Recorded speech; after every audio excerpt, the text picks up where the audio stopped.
Good morning दोस्तों, स्वागत है आपका आज के मुख्य समाचारों में। जी हां दोस्तों, आपको यहां पर देखने को मिलेंगी सुबह से लेकर शाम तक की तमाम बड़ी खबरें, मुख्य समाचार, ब्रेकिंग न्यूज़ अपडेट्स के रूप में। तो दोस्तों, आप सभी लोगों से रिक्वेस्ट है इस वीडियो को ज़्यादा से ज़्यादा लाइक और शेयर करें। तो चलिए दोस्तों, जान लेते हैं आज की पहली बड़ी खबर।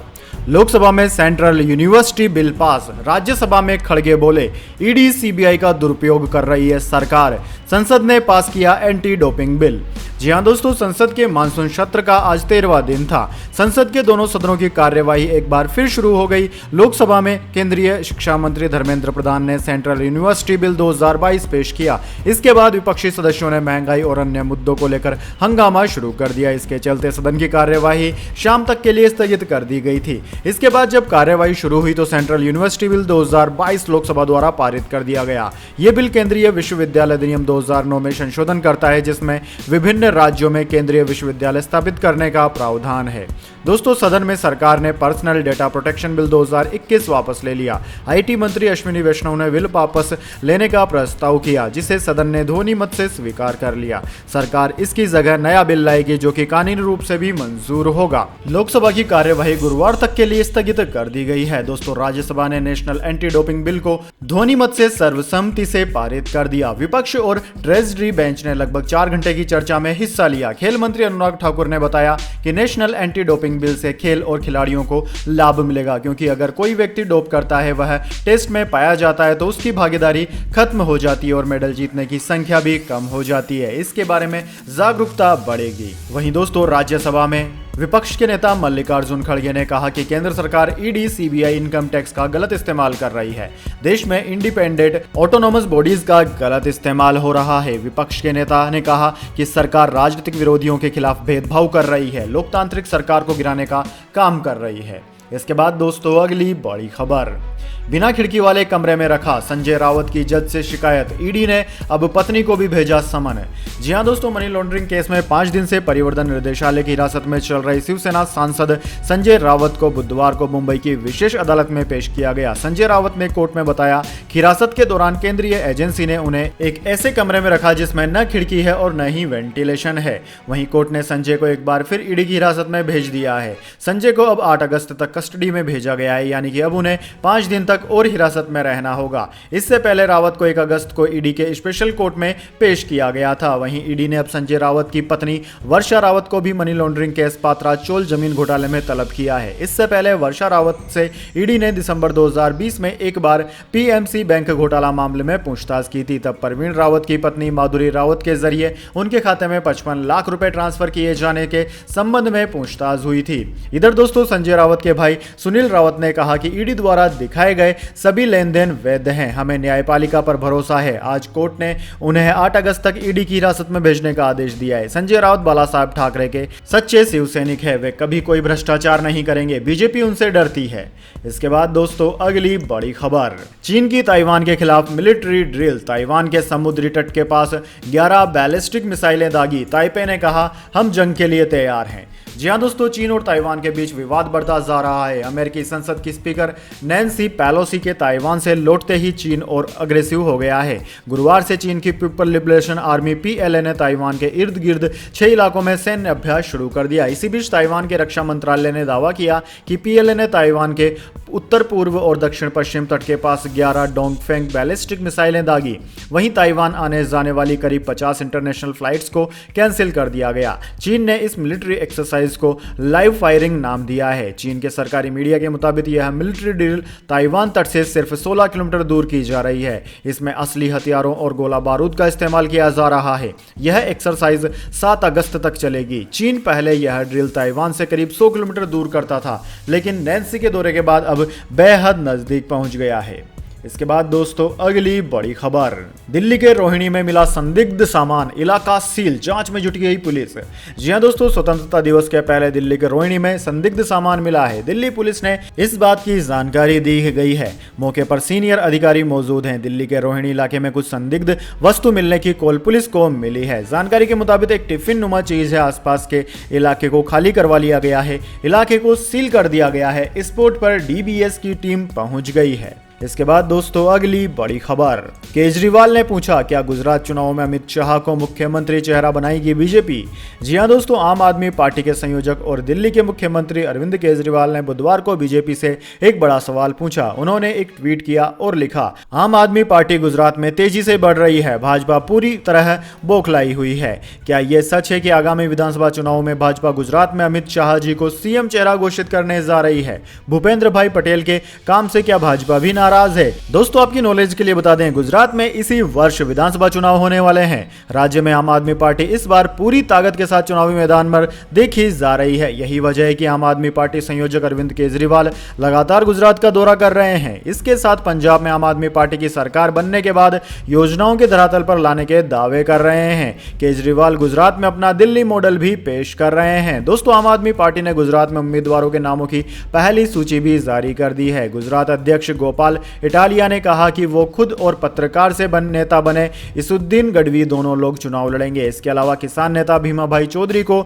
दियोदर सीट, सामाजिक कार्यकर्ता जगमाल वाला को सोमनाथ सीट, आदिवासी समुदाय के नेता अर्जुन राठवा को छोटा उदयपुर, किसान नेता सागर रबरी को बेजारी सीट आदि कई सारी सीटों पर प्रत्याशी तय कर लिए गए हैं। इसके बाद दोस्तों अगली बड़ी खबर, ताइवान पर G7 देशों के रुख से चीन नाराज, जापान के साथ वार्ता कर दी रद्द। जी हां दोस्तों, चीन और ताइवान के बीच विवाद बढ़ता ही जा रहा है। अमेरिकी संसद की स्पीकर नैन्सी पेलोसी की ताइवान यात्रा से भड़का चीन उनके लौटते ही और आक्रामक हो गया। चीन ने ताइवान को घेरने के लिए उनकी सीमा के आसपास घेराबंदी शुरू कर दी। खबर यह भी है कि चीनी सेना ने ताइवान के आसपास सैन्य अभियान शुरू कर दिया है। वहीं दोस्तों G7 देशों के विदेश मंत्रियों ने बुधवार को चीन से ताइवान जल डमरू मुद्दे में तनाव कम करने और इसका शांतिपूर्ण हल निकालने का अनुरोध किया था। G7 देशों में जापान के अलावा Canada, France, Germany, Italy, Britain और अमेरिका जैसे देश शामिल हैं। लेकिन दोस्तों चीनी विदेश मंत्रालय ने गुरुवार को कहा कि कंबोडिया में आसियान कार्यक्रमों के इतर चीन के विदेश मंत्री वांग यी और उनके जापानी समकक्ष के बीच में एक बैठक रद्द कर दी गई है। एक नियमित मीडिया ब्रीफिंग में मंत्रालय के प्रवक्ता चीन युंग ने कहा कि ताइवान के बारे में 7 देशों के समूह द्वारा किए गए संयुक्त बयान से चीन पक्ष बहुत नाराज है और इसी वजह से यह द्विपक्षीय वार्ता रद्द कर दी गई। इसके बाद दोस्तों अगली बड़ी खबर, श्रीलंकाई राष्ट्रपति ने भारत का किया शुक्रिया अदा। विक्रमसिंघे बोले, प्रधानमंत्री मोदी ने हमें बचाया, भारत मुश्किल वक्त में हमारे साथ रहा। जी हां दोस्तों, श्रीलंका के राष्ट्रपति रानिल विक्रमसिंघे मुश्किल वक्त में साथ देने के लिए भारत और प्रधानमंत्री नरेंद्र मोदी का शुक्रिया अदा कर रहे हैं। रानिल ने कहा कि हमारा देश अपने इतिहास के सबसे मुश्किल वक्त से गुजर रहा है।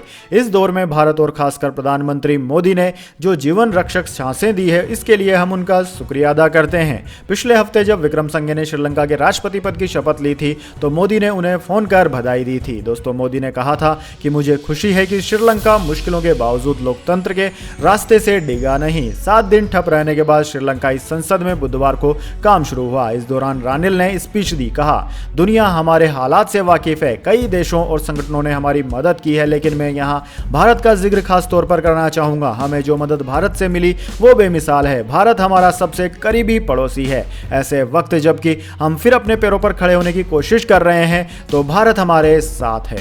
इसके बाद दोस्तों अगली बड़ी खबर, कॉमनवेल्थ गेम्स का 7वां दिन, सेमीफाइनल में पहुंचे मुक्केबाज अमित पंघाल, मेडल किया पक्का।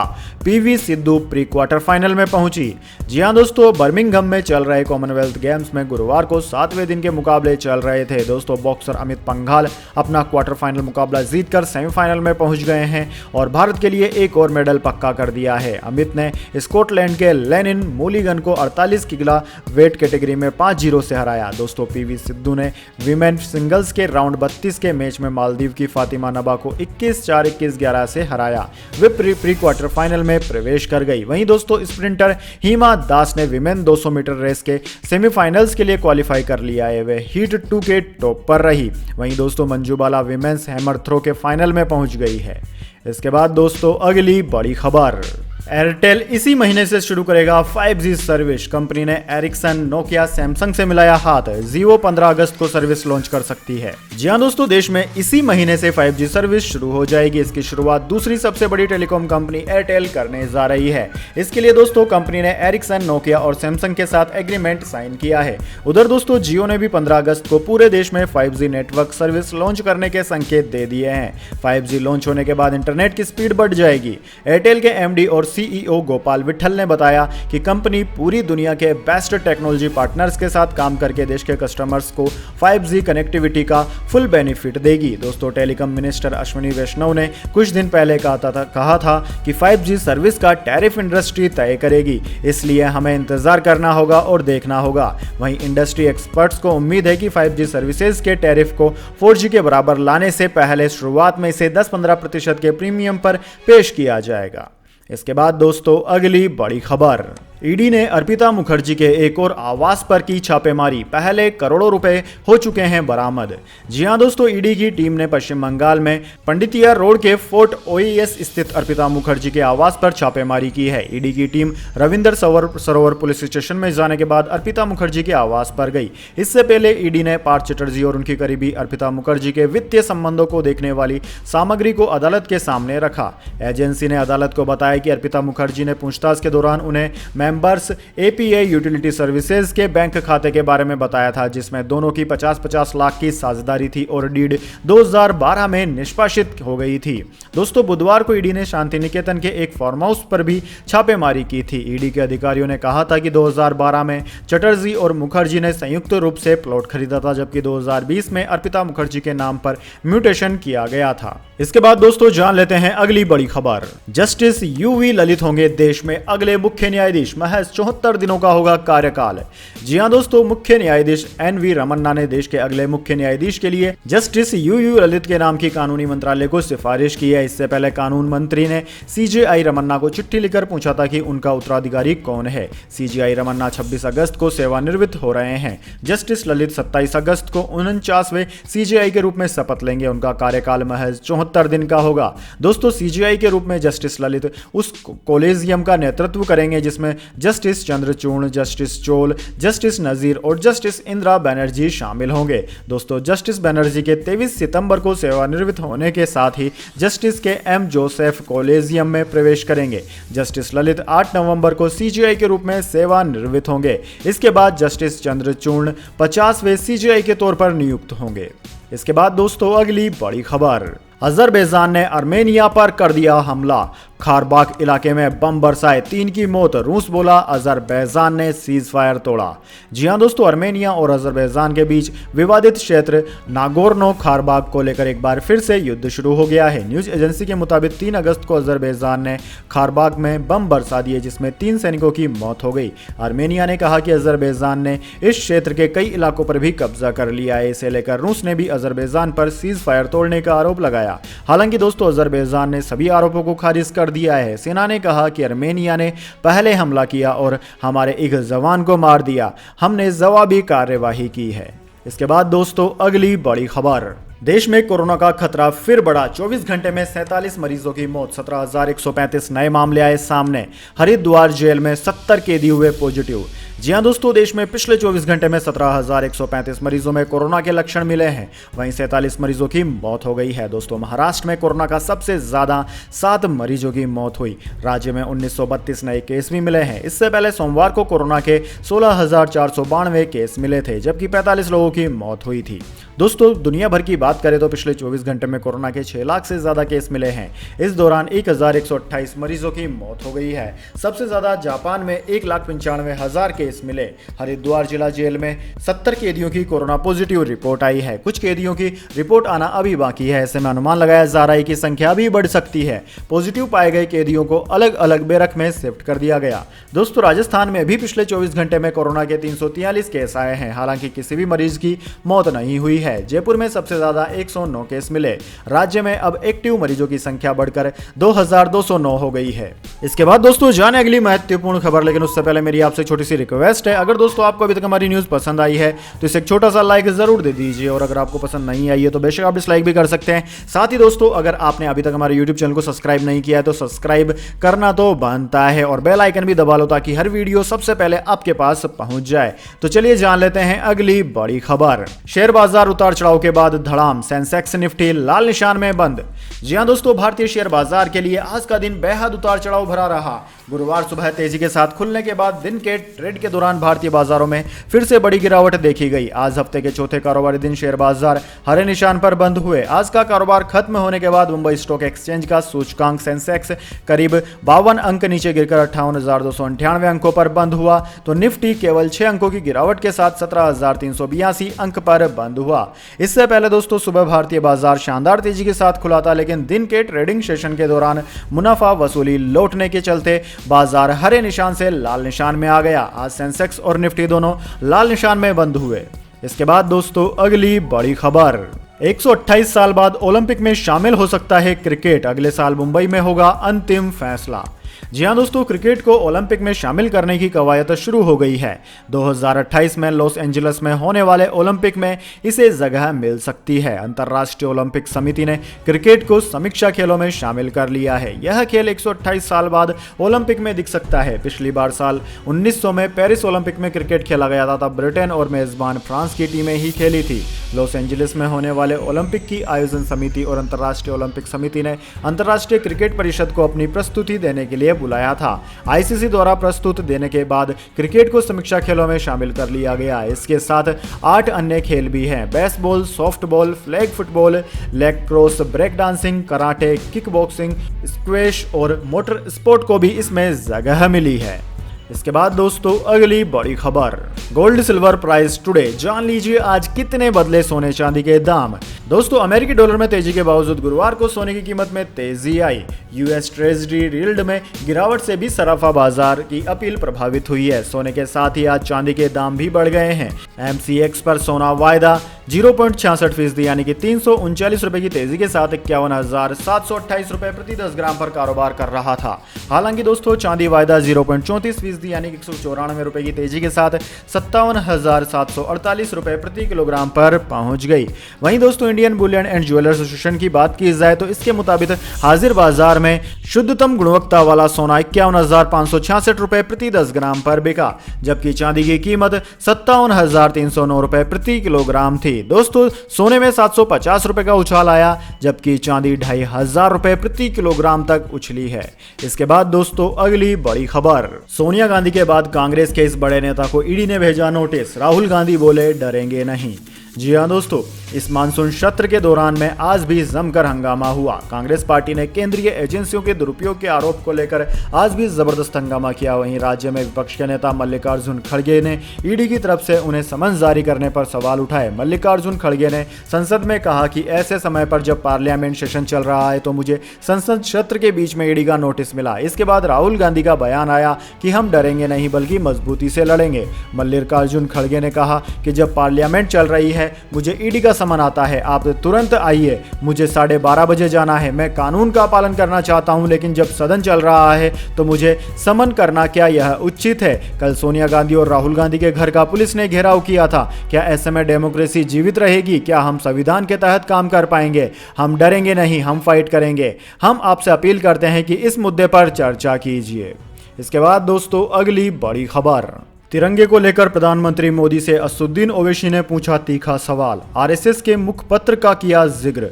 जी हां दोस्तों, हर घर तिरंगा कार्यक्रम को लेकर एआईएमआईएम चीफ असदुद्दीन ओवैसी ने प्रधानमंत्री मोदी और आरएसएस पर तीखा हमला किया। ओवैसी ने कहा कि प्रधानमंत्री कहते हैं कि उनका आधार आरएसएस की विचारधारा है, तो मैं उनसे पूछना चाहता हूं कि आरएसएस के मुखपत्र ने तिरंगे के 3 रंग को अशुभ कहा था। क्या पीएम इस बात से सहमत हैं? हर घर तिरंगा कार्यक्रम पर ओवैसी ने कहा कि आरएसएस की पत्रिका ऑर्गेनाइजर ने 17 जुलाई 1947 को लिखा था कि वो तिरंगे को नहीं भगवा ध्वज को मानती है। उस समय उन्होंने मांग की थी कि राष्ट्रीय ध्वज भगवा होना चाहिए। ओवैसी ने कहा कि संघ और प्रधानमंत्री से जानना चाहते हैं कि ऑर्गेनाइजर में लिखी बात पर आपकी क्या राय है। उन्हें इस बात को स्पष्ट करना चाहिए। इसके बाद दोस्तों अगली बड़ी खबर, सरकार ने लगाया 5% जीएसटी, कंपनी ने बढ़ा दी 50% कीमत, अब 10 वाला दही 15 रुपए में। जी हाँ दोस्तों, इतनी उम्मीद तो किसी को नहीं होगी कि 10 रुपए वाले पैक्ड दही की कीमत बढ़कर 15 रुपए हो जाएगी। कीमतों में इजाफा होना तो पहले से ही तय था, लेकिन 10 रुपए वाली चीज सीधे 15 रुपए की हो जाएगी। यह हैरान करने के साथ साथ जनता को परेशान करने वाला फैसला भी है। दरअसल दोस्तों, केंद्र सरकार ने पिछले महीने पहली बार दूध से बने पैक्ड प्रोडक्ट्स को जीएसटी के दायरे में शामिल किया है, जिसे 18 जुलाई से पूरे देश में लागू कर दिया गया। सरकार ने पैक्ड दूध उत्पादों पर 5% की दर से जीएसटी निर्धारित किया है, लेकिन अब कंपनियां कीमतों में 50% तक की बढ़ोतरी कर रही है। देश की तमाम नामी कंपनियां पैक्ड दही उपलब्ध कराती है, जिनमें से एक ब्रिटानिया भी है। कंपनी भारतीय बाजार में 80 ग्राम, 150 ग्राम और 400 ग्राम पैक्ड दही बेचती है। अभी तक बाजार में 80 ग्राम पैक्ड दही की कीमत 10 रुपए थी, लेकिन आज से बाजार में यही 80 ग्राम वाला पैक्ड ब्रिटानिया का दही 15 रुपए में बिक रहा है। यानी कि कंपनी ने इसके दाम 10 रुपए से सीधे 15 रुपए कर दिए हैं। ग्राहक अब 10 वाला दही लेने के लिए 5 रुपए ज्यादा चुका रहा है। इसके बाद दोस्तों, अगली बड़ी खबर, एप्लीकेशन का झंझट हुआ खत्म, अब व्हाट्सएप से फटाफट बुक होगी उबर की सवारी। जी हां दोस्तों, उबर ने व्हाट्सएप की साझेदारी में एक नई सेवा की शुरुआत करने की घोषणा की है। अब उबर के कैब्स को व्हाट्सएप के जरिए भी बुक किया जा सकेगा। उबर की कैब बुकिंग सर्विस की शुरुआत इसी हफ्ते से कर दी जाएगी। हालांकि अभी इस सर्विस का फायदा केवल दिल्ली एनसीआर क्षेत्र के यात्री ले सकेंगे। दोस्तों, इस फीचर की टेस्टिंग पिछले साल दिसंबर में लखनऊ में की गई थी। इस नए फीचर के आने से यूजर्स पूरी तरह से उबर ऐप के बिना भी राइड बुक कर सकेंगे। दोस्तों, उबर की इस नई सर्विस के जरिए दिल्ली एनसीआर के लोग अपनी कैब को व्हाट्सएप पर कंपनी के चैट बॉक्स के जरिए बुक करा सकेंगे। व्हाट्सएप के इंटरफेस से यूजर्स रजिस्ट्रेशन, राइड बुकिंग और ट्रिप रिसिप्ट मिलने तक सब कुछ मैनेज हो सकेगा। चैट बॉक्स में यूजर्स को हिंदी और इंग्लिश दोनों का ऑप्शन मिलेगा। तो दोस्तों, यह थी आज की तमाम बड़ी खबरें। इसके बाद दोस्तों, अब बारी आती है आज के माइंड क्विज क्वेश्चन की। जी हाँ दोस्तों, एक आसान से सवाल का जवाब देकर आप जीत सकते हैं एक अमेजिंग सरप्राइज गिफ्ट हमारे यूट्यूब चैनल की ओर से। तो दोस्तों, आज का सवाल आपकी स्क्रीन पर आ चुका है। एथलेटिक्स में भारत को पहला ओलंपिक मेडल दिलाने वाले खिलाड़ी का नाम क्या है? जी हाँ दोस्तों, अगर आप जानते हैं कि पहला एथलेटिक्स का मेडल, गोल्ड मेडल लाने वाले भारतीय खिलाड़ी का नाम क्या है, अगर आप जानते हैं तो जल्दी से कमेंट बॉक्स में लिख दीजिए। अगर दोस्तों आपका जवाब होता है एकदम सही और आप चले जाते हैं लक्की विजेता के रूप में, तो आपको मिल सकता है एक अमेजिंग सरप्राइज गिफ्ट हमारे यूट्यूब चैनल की ओर से।